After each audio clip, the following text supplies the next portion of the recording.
Sorry Gregor for stealing your thumbnail and idea once again. But on a serious level, Gregor made a very interesting video talking about the AAA FPS industry and the expectations we set on the games. Specifically from a balance perspective, a popularity perspective, and really trying to gel the two sides of the same coin.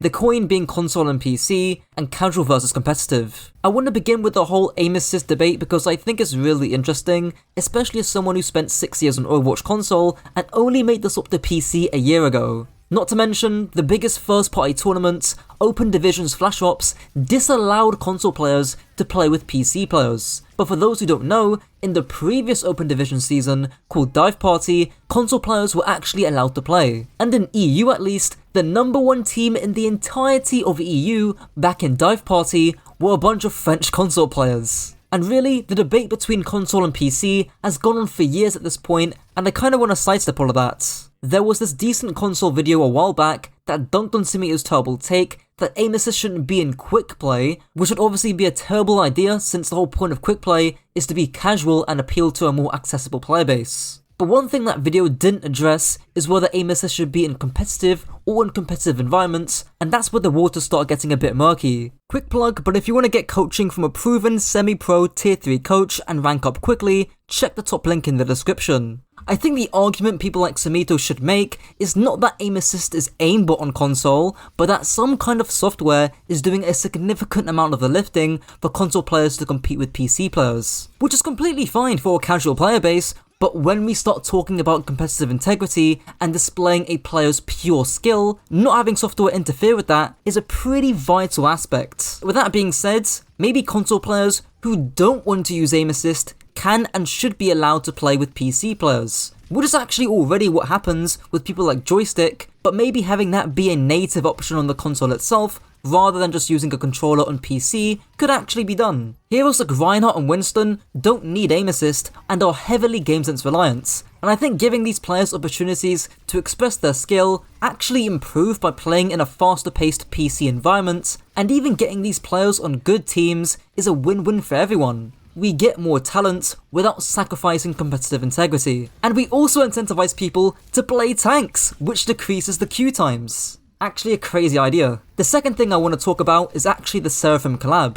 Now while the collab wasn't for me, because I'm normal and I don't listen to K-pop, I thought it was actually handled somewhat well and somewhat tastefully. The prices for the skins weren't too bad. The collab had a live event during the World Cup, which was fire, on mutes. And in all honesty, a pretty good music video, which clearly showed that this collab was cooking for at least half a year. The only thing I'd say is that I wish Overwatch got slightly smaller artists, but from different music genres. This way, you can actually connect to more of your player base, you give the small artists a platform and financial compensation that they couldn't get otherwise, and you probably spend less money doing all of this. It's literally a win-win. You could also take the Need for Speed route, which got ASAP Rocky, who featured in multiple gameplay trailers, got his own fucking car made for him, and had an in-game inspirational interview that actually emotionally connected to the player, regardless of whether you listen to his music or not. And not giving up.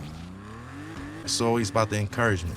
However, since the DJ Khaled performance from 2018, I don't think we're ever getting a hip-hop Overwatch collab ever again. Seriously, whoever decided to hire this fucking clown needs to be fired, and I know you fuckers wasted $500,000 trying to get this guy who doesn't even make his own music just because he has 20 million listeners on Spotify. It's literally so stupid. Now the last thing I want to address actually comes from Twitter. Guru, a Twitch streamer, posted a clip that got over 1 million views, comparing the difference between Ryan Zarya in Overwatch 1 and Ryan Zarya in Overwatch 2. I'll put the clip here because I think it's quite eye-opening, especially if you didn't play Overwatch before Overwatch 2. I can't see the fire. Many Ryan. They're chuck. I need heals, You're there? I'm on Diva. Bring no bash. Big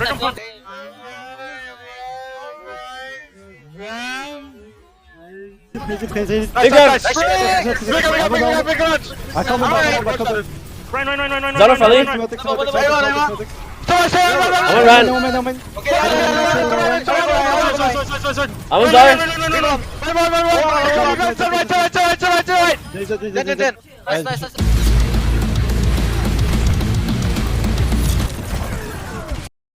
Now where the drama really begins is when Hawk, who's one of, if not the best Western tank player in the world right now, quote tweeted saying that if Goats didn't last 1.5 years, it'd be remembered as one of the best metas of all time, and that when you played it at a high level or in a stack, the skill expression was unbeatable. He then uses this to argue that by changing the format of Overwatch, by which I assume he means adding Rollock and going to 5v5, worsened the game in terms of skill expression. On the other side of the coin, you have people with the take that Overwatch shouldn't be balanced at the highest, most elite level, since you'll alienate the casual player base. Now it doesn't take a genius to understand why the second take isn't a great one. You had tier 2 coaches like Capitology mentioning how low of an IQ this take was, and the reasoning for that was mainly because the casual player base never got to play Goats. And if they did, they never played it to a high level where it beat out every other composition. They also claim that Goats solved 6v6, basically meaning that the game became boring and dead, which Confusion quote tweeted saying that this was wrong and that Goats was phasing out before Rollock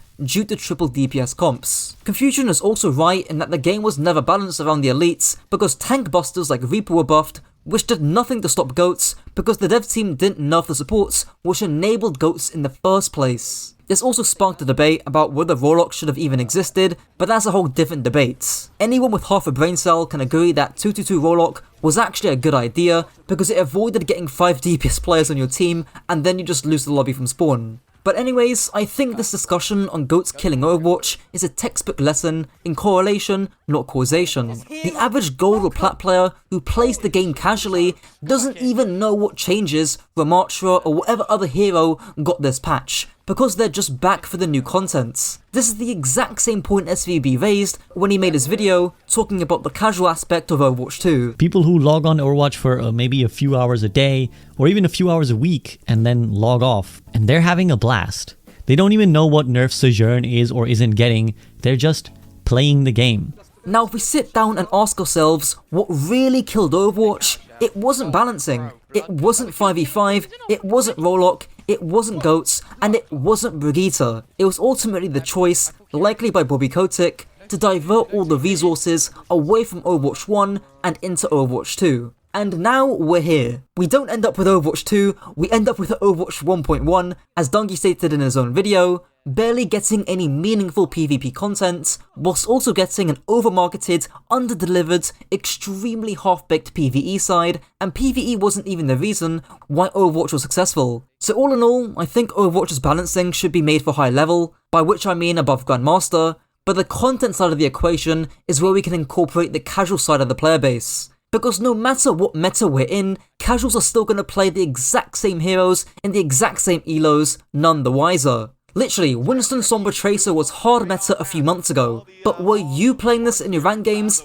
Hell the fuck no. Unless you play in Asian servers, in which case, my argument still stands, because in brawl metas, like the one we're in right now, Asia still plays dive. With all this being said, sadly, I think it's a bit too late for Overwatch to make a casual comeback. The PvE marketing alienated a lot of the casual player base, and it costed us 3 years of potential content that could have kept Overwatch 1 at the top of its game. Overwatch 2 had its second chance back in October and blew it because there was no content. Millions of people tried Overwatch and only a fraction stuck around, with most people concluding that it was the exact same game. And while our game will never die, because of how unique Overwatch is in the market, we'll always be behind the Valorants, Apexes, and Fortnites of the world. And that's it for the video. Let me know your thoughts down below, and until next time.